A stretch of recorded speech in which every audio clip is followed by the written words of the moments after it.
Assalamualaikum warahmatullahi wabarakatuh. Metodologi penelitian kita hari ini membahas tentang bagian pokok skripsi bab 4 dan bab 5. Ini adalah materi terakhir sebelum kita ujian akhir semester.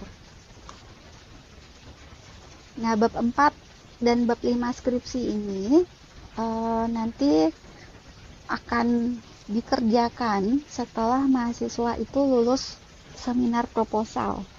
Nah, bab 4 ini judulnya hasil dan pembahasan, bab 5 judulnya penutup. Jadi langkah pertama itu mahasiswa membuat atau mengajukan proposal penelitian bab 1 sampai bab 3, kemudian maju ke seminar proposal. Nanti kalau sudah lulus seminar proposalnya, baru bimbingan dengan dosen pembimbing 1 dan 2. Nah, setelah ACC, skripsinya dari bab 1 sampai bab 5 baru nanti bisa maju ke seminar hasil. Jadi yang diuji pada saat seminar hasil itu adalah skripsi dari bab 1 sampai bab 5. Kemudian kalau sudah lulus seminar hasil bisa lanjut nanti ke sidang komprehensif atau sidang sarjana nanti.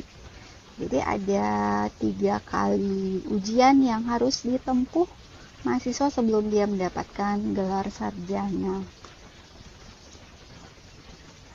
Nah, apa isi dari bab 4 skripsi itu? Ya, sesuai namanya, bab 4 itu hasil dan pembahasan. Jadi kita bahas hasil data penelitian yang sudah kita kumpulkan. Ya, kita bahas bagaimana hasilnya, kemudian pembahasan atau perhitungan yang kita gunakan nanti untuk pengolahan data penelitian kita itu. Nah, misalnya kalau kita survei, ya kita jelaskan lah nanti di bab 4 itu hasil data surveinya. Kemudian kalau misalnya penelitiannya pakai kuesioner angket, dijelaskan juga nanti data hasil kuesioner angket. Kemudian kalau seandainya penelitiannya pakai metode wawancara, bagaimana hasil data wawancaranya.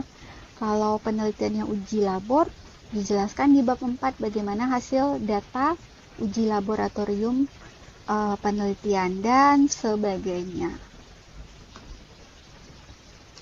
Nah, dalam kita menjelaskan data penelitian itu, kita bisa pakai teks naratif, ya. Jadi teks naratif ini dia dalam bentuk tulisan, kita sajikan datanya itu, biasanya merupakan hasil observasi dan transkrip wawancara. Nah, jadi ini boleh hasil data penelitian kita itu kita terangkan dia dalam bentuk tulisan, itu namanya teks naratif. Atau ada juga yang menjelaskan datanya itu menggunakan bagan, grafik, matriks, tabel. Nah, ini biasanya digunakan gabungan ini. Nah, ada yang menggabungkan grafik dengan tabel atau bagan dengan grafik, nanti macam-macam bentuknya. Jadi pada saat kita menjelaskan hasil data penelitian kita itu boleh, kalau tidak mau pakai teks naratif, bisa juga kita buat dalam bentuk bagan grafik matriks tabel ini. Atau ada juga yang menjelaskan data penelitiannya itu dengan gambar, ya. Bisa bentuknya gambar AutoCAD, bisa gambar sketsa, bisa juga dalam bentuk gambar foto dokumentasi. Nah, ini kalau gambar dia bentuk visual yang memuat informasi dan makna tertentu mendukung data penelitian. Jadi data penelitian itu tidak harus dijelaskan dalam bentuk tulisan saja, ya, tapi bisa juga dijelaskan dalam bentuk bagan grafik matriks tabel atau gambar. Nah, kemudian biasanya kalau di bab 4 itu dijelaskan dulu pertama gambaran umum objek subjek penelitian, baru ada pembahasannya nanti. Ya.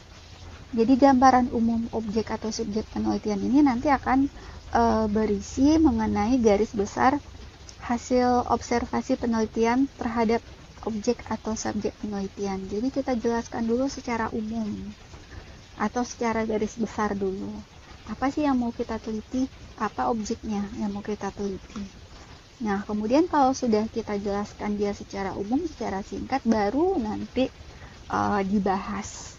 Nah, jadi pembahasan itu berarti artinya kita melakukan interpretasi data yang sudah kita kumpulkan, kemudian kita lihat apa sih kaitan data yang sudah kita dapatkan ini dengan teori atau konsep yang ada pada bab 2 skripsi kita. Nah, kalau seandainya bab 2-nya menjelaskan teori, apa hubungannya nanti dengan data yang sudah kita kumpulkan? Itu yang kita bahas. Kalau seandainya di bab 2 ini ada membahaskan rumus, grafik, apa hubungannya nanti dengan data yang sudah kita kumpulkan? Nah, itu yang kita bahas. Nah, kemudian pada saat kita melakukan pembahasan itu, ya, kita jabarkan data, kita analisis data yang nanti dia akan fokus ke konsep atau teori-teori utama yang ada hubungannya nanti dengan rumusan masalah penelitian. Jadi di bab 1 kita ada rumusan masalah. Nah, ini rumusan masalahnya ini harus ada ini masuk ke dalam pembahasan di bab 4. Kemudian pembahasan menentukan juga keberhasilan peneliti dalam menemukan temuan penelitian. Jadi di pembahasan ini memang jangan sampai dia dibahas di luar dari rumusan masalah. Kemudian kita bisa mulai membahas itu dengan fokus utama rumusan masalah penelitian. Nah, rumusan masalah penelitiannya ada di bab 1. Jadi kita fokuskan nanti rumusan masalahnya apa, itu yang akan kita bahas di bab 4. Kemudian kita jabarkan konsep utama penelitian. Nah, konsep utama di bab 2 teorinya bagaimana? Itu yang kita nanti jelaskan di bab 4 nanti. Kemudian, nah ini, jadi kita yang penting itu dalam pembahasan penelitian adalah kita kaitkan antara hasil data dengan konsep teori dalam bab 2. Jadi jangan sampai data kita itu tidak ada hubungannya dengan teori yang ada di bab 2 penelitian atau skripsi kita. Kemudian baru kita hubungkan, temukan benang merah, apa sih kaitannya antara semua data kita itu, semua pembahasan kita itu dengan teori. Kemudian ada bab 5. Bab 5 ini merupakan bab terakhir dalam skripsi. Ya, bab 5 ini judulnya penutup. Isinya tentang kesimpulan dan saran. Jadi 5.1 bahas kesimpulan, 5.2 bahas saran. Kemudian dalam kesimpulan ini, ya. Nah, inti dari kesimpulan ini adalah kita menjawab pertanyaan yang ada di rumusan masalah. Jadi rumusan masalah itu ada di bab 1 berupa kalimat tanya biasanya kan. Jadi jawaban dari rumusan masalah ini harus muncul dia di kesimpulan penelitian. Nah, ini kita lihat lagi nih nanti pada saat membuat kesimpulan, apa pertanyaan penelitian bab 1 kita. Nah, kemudian langkah-langkah menyusun kesimpulan penelitian, ya, tadi sudah dibahas. Lihat dulu rumusan masalah yang ada di bab 1-nya apa. Jadi jawaban dari rumusan masalah ini nanti muncul dia di kesimpulan. Kemudian konsepnya, temuan konsep, apa hubungannya nanti penelitian kita ini dengan bab 2, konsep yang ada di bab 2. Kemudian apa temuan praktisnya. strategi yang unik, spesial yang kita dapatkan dari penelitian kita itu. Nah, kemudian untuk saran penelitian, nah ini biasanya kalau buat saran penelitian bisa saran untuk akademis, ya, untuk perkembangan ilmu pengetahuan bagaimana, bisa juga saran praktis, misalnya untuk perusahaan atau dinas-dinas tertentu. Bisa juga kita buat saran itu untuk masyarakat, itu namanya saran sosial.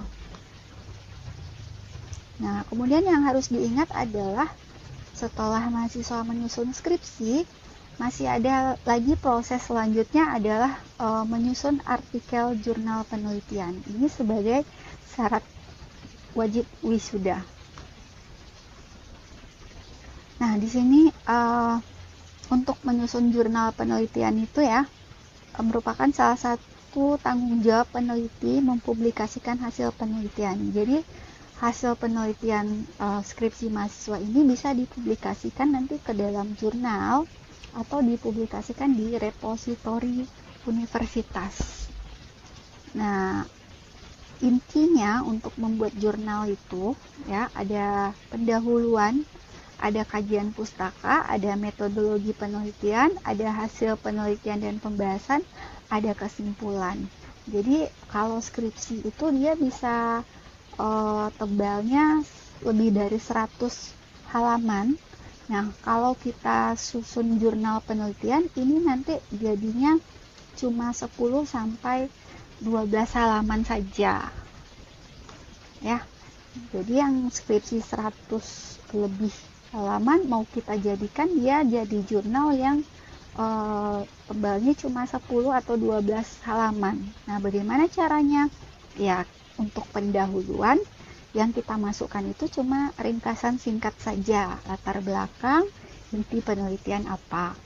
Kemudian kalau untuk membuat kajian pustaka, ya yang kita masukkan di situ yang uraian singkat saja, konsep sama teori utamanya.